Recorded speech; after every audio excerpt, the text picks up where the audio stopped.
Start. Hi, folks. How you doing? My name is Justin Pappas. I am the lead level designer at OtherSide Entertainment. We are the rebirth of Looking Glass Games, which some of you guys might have heard of. Looking Glass made the original Ultima Underworld. They made Thief 1 and 2, and System Shock, to name a few. Right now, we are working on the next iteration of Ultima Underworld, Underworld Ascendant.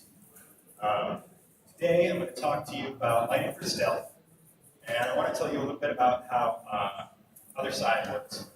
At OtherSide, we're always trying to learn new ways to do old things and interesting ways to do new things. So as we go through this, we're learning about stealth. We're figuring things out. We're throwing it against the wall. We're trying it, seeing how it works. If it doesn't work, we move on. If it works, we keep it. So we're still trying to figure out the best way to do this. But I thought I would share with you guys what our process has been and some of the learnings we've had along the way. So, Underworld Ascendant is an immersive sim, which presents a lot of unique design challenges in every area. Just to clarify what I think an immersive sim is not just a simulation, but an immersive sim is also immersive, meaning you are there, you feel like you were in that world. The world is believable, logical. And I think an important part of that is first-person perspective. A game can have sim elements, but be in third person, and that would just make it a sim, not an immersive sim. So first person makes it very difficult in a lot of ways for us to present readable information, because a lot of what's behind you and to your sides is flipped out. So we need to communicate a lot to the player right in front of them. In immersive sim, players need to have options. If they want to feel like they're playing as themselves, they need to be able to play any kind of style, meaning they need to be allowed to smash doors down and just go through them if they want to play aggressively, or they need to be able to, sneak through the shadows and be sneaky, quiet, possibly non-lethal, if that's how they want to play as well. And both of those things need to be fun, among other ways to play, right? And then within those ways to play, we also need options. So if a player is playing as a stealth player, we don't want them to just take the stealth path or take the brute path, right? Within that stealth path, we want them to also have many interesting choices along the way. These stealth options, pretty much any of the options, need to be totally unnecessary if the player doesn't want to engage with them. And lastly, our lighting and shadow needs to feel real. It needs to come from sources of the game world. We don't have lights and spotlights just sort of floating in space coming from nowhere. We're always trying to at least have a source so the player can see a light and find out where it's coming from. This is especially important in stealth if the player has water arrows and can extinguish torches. We like to call it carving out the darkness. So a player might enter into a bright lit area and carve a path through torches that they can use to sneak past things.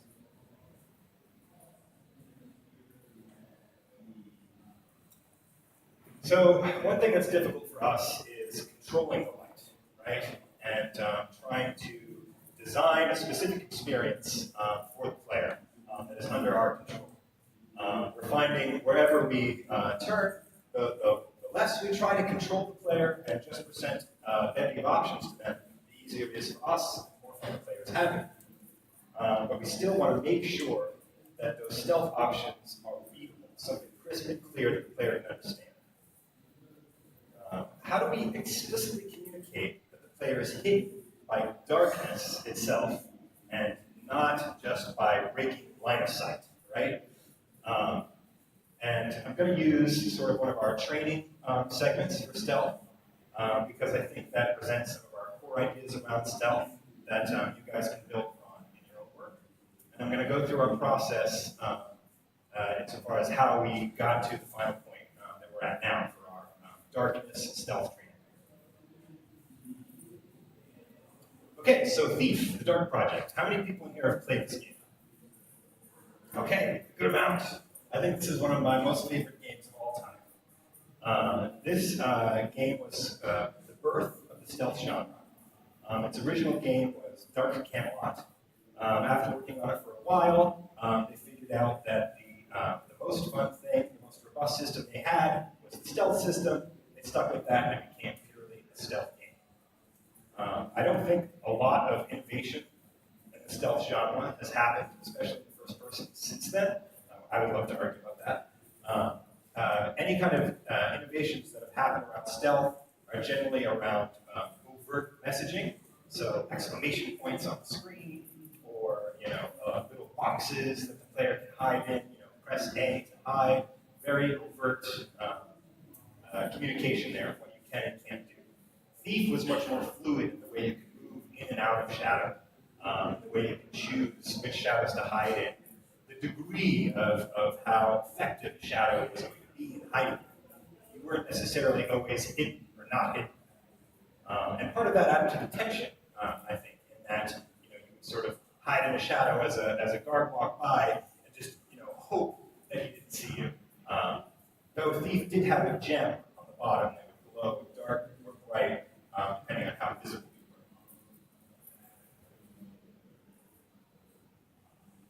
you were. So the dark areas are very clearly defined, as you can see here. It's like they're just painted on the ground. So back then, the technology, real-time GI wasn't something that was really possible. And so they had it a little bit easier in that they could sort of fake shadows. So this is the stealth training segment from Thief One, and it's super clear. You could say have a strip of darkness right through the middle to the goal there in the back. And then the player could say just walk down that strip, get to the goal, and not necessarily know that they succeeded because they didn't move over into the light. So you can see how Thief set up this zigzag pattern here that forces the player to navigate around the light towards the end goal there. So if the player did not fully understand the lesson, that being that the darkness itself was hiding them, then they would step into the light and get seen and have to try again. So our problem was, how do we communicate this explicit message and make sure the player does what we want them to do while using very realistic and modern-looking light? So first we sat down and we thought, what are our basic tools? What is the first thing you think of? We think of Thief, we think of stealth, and I think sort of the base thing is this concept of a column with a torch on the other side of it. And the torch casts a shadow on the other side of the column. It was super controlled and it's super clear. Behind columns is where you hide.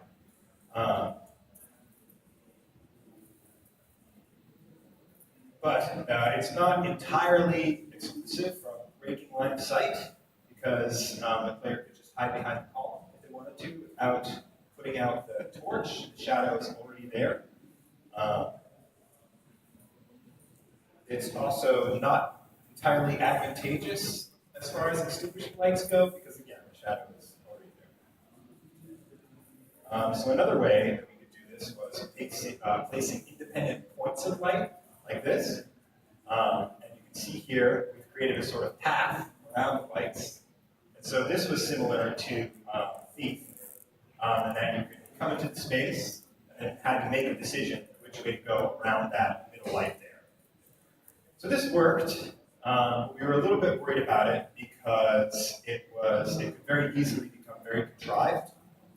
If you were doing this everywhere, it would become clear that you were just sort of placing these lights for design reason, and it would start to look fake. And as you can see here, some of the placement of these torches doesn't entirely make logical sense.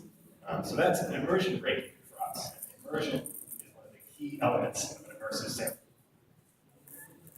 So before I get to what we eventually decided to do, I want to back up a little bit to one of our first core questions, again, around stealth.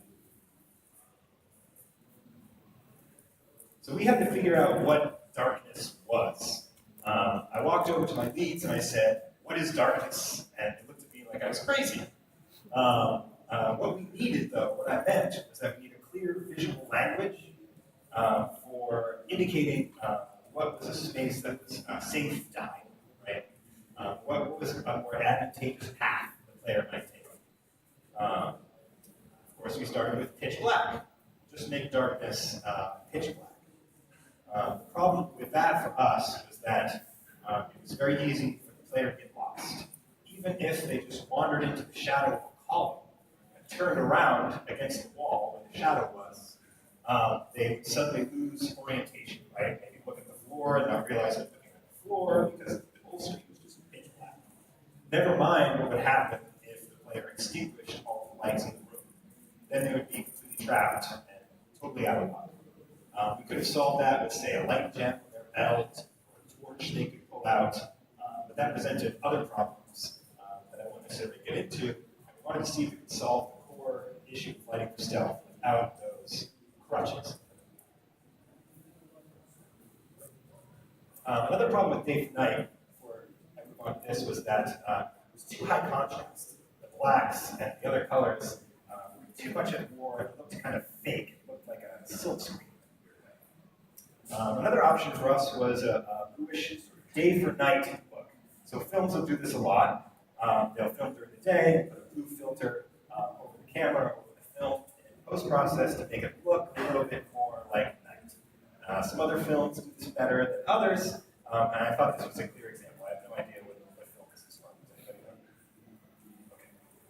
know? Okay. So that didn't work for us because of two reasons. Our first approach was to add dark lights. So if there were spots where there would be shadow, we had these bluish lights that were almost dark to replace in those shadows. We'd have dark lights under torches that would turn on if that torch was extinguished. So that now a dark light would be cast from that torch. So that was working a little bit for a while, but as the levels were rapidly changing, we were iterating back and forth with them, we kept having to move these dark lights around, and it was just too much work. Never mind the cost of adding all of these non-shadow casting point lights. The other option for us was to use a flat ambient color, a deep dark blue, almost black. And this was great. It would never be fully in the dark. I didn't have to place dark lights. But that ambient color was the same tone all throughout. It was flat. It didn't really give a sense of depth. We had to go in and add some very light white fog in there to create a sort of atmospheric perspective. And everything was starting to look foggy and blurry, and it really wasn't giving us that, that realistic feel that we were going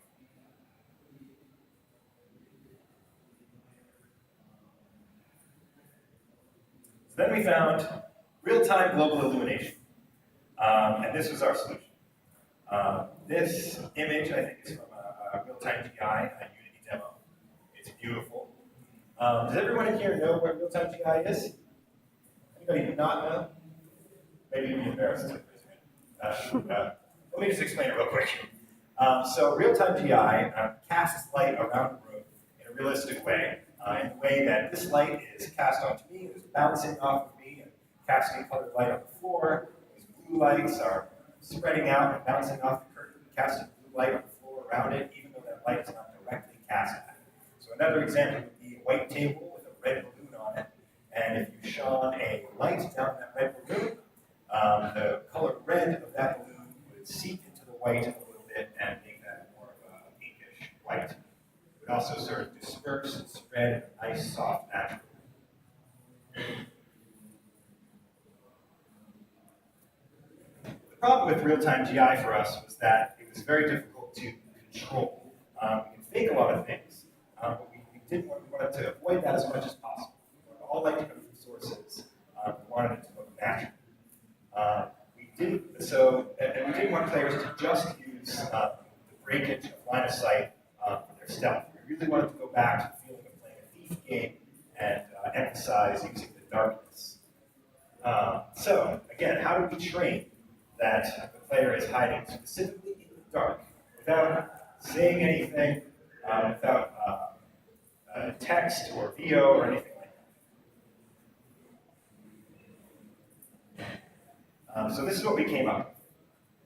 What we have here is sort of a causeway divided on either side by glowing algae-rich water. The player comes in from the view here, and you can see right in front of them they have some water arrows. Ahead of them is a torch, and that torch is breaking a crisp, clean line of darkness. So we wanted the player to clearly see there was one path through the road, and it was in darkness. They could hide from the skeleton at the back there, but they would be seen if they walked into that line. You can see we fenced off the far side of the room there too, so they couldn't just jump in the water, go across, and climb up, on and out. So we hint pretty clearly that we want you to use the water arrows. There's plenty of ways to put out that torch besides using the water arrow. You can shoot an arrow at its base. You can cause an explosion near the base, knock it into the water, and I'll let you guys figure out some of the other ways. So what happens when you shoot that torch, you see the path complete, and it becomes a little bit more explicit when you're walking through that it is the darkness that is hiding. We use the water on either side, and as you can see, the causeway is raised so that the GI lighting will spill into the crisp break in the path of darkness.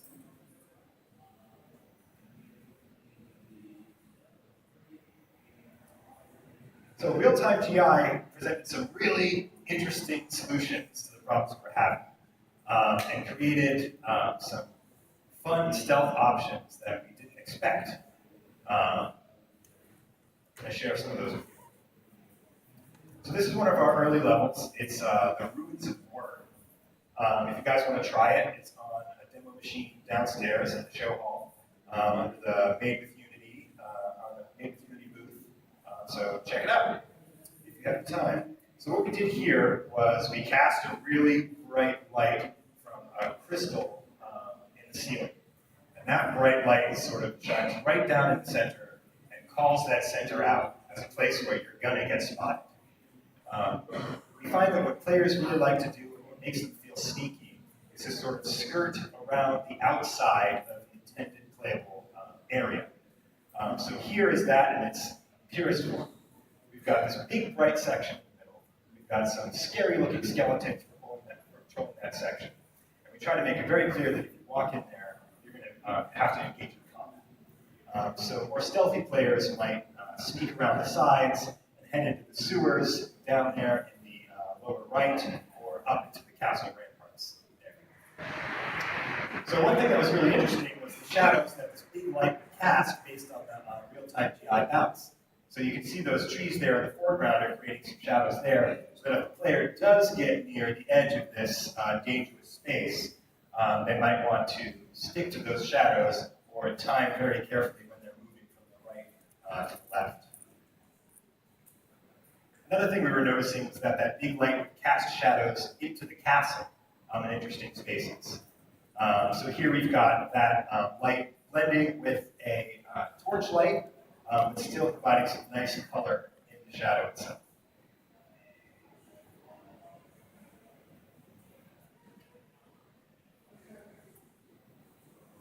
So we're going to keep experimenting with real-time GI. We've tried some other interesting things. Not sure yet if they're going to be in the final game. Things like enemies with torches that are on controls that might blast out your hiding spot with a bright spotlight, or flying enemies that also cast a pulsating light that might fly into your nice carved out path of darkness, among other things. So stay tuned to see what else we figure out as far as what we can do with real-time GI and realistic and versatility stealth. Thanks, guys.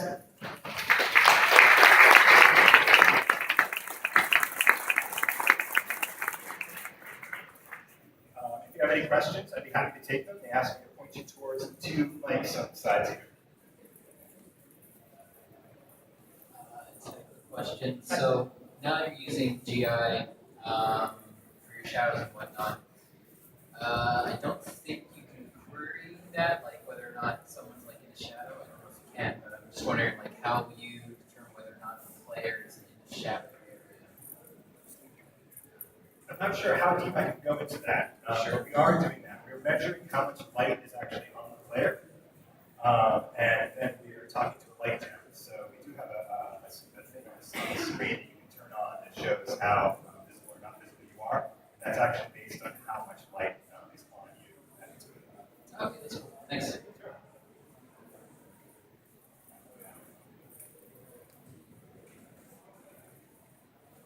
What about performance? We don't talk about performance. Yeah, it does take a hit on performance. It's interesting. In some ways it helps us, in some other ways it hurts us. It helps us in that we can have fewer lights because one light, if it's bright enough, can fill a whole room with color. But it is difficult in that, of course, GI is very expensive and it takes a long time to build. But there are some guidelines we follow. Right now we're using really low light map resolution. We're finding that it still looks really great for us. And we're also going through making sure that the radii of our lights are not overlapping at all. I think you're allowed up to 4 before it's a really intense performance hit. So we have a performance checker tool that looks over overlapping lights, and we go through and we tweak those accordingly. But you can be tempted to make your radii really big on your light to fill a big space. But again, with GI, you can have a smaller radius on your light and increase that bounce intensity, and it'll bounce even more. Sure. Anyone else? Sure. There are any plans to port it to VR? I can't talk about that yet. Okay. But I love VR, and I really hope I would love to see it in VR. Hi. Hey, how do you ensure that for fast prototyping and level designers, this process is great or not?